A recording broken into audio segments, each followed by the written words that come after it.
You are looking at Julian's pronunciation guide, where we look at how to pronounce better some of the most mispronounced words in the world, like this other curious word. But how do you say what you're looking for today?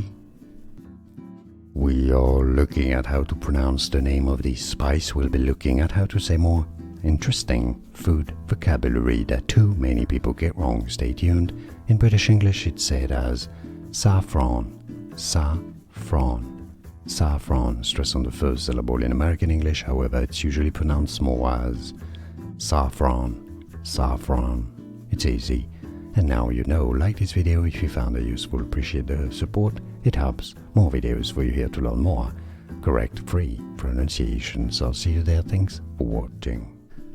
Here are more videos on how to pronounce more confusing words and names too many mispronounced. Like this video if you found it useful. I appreciate your support. I'll see you soon and thanks for watching.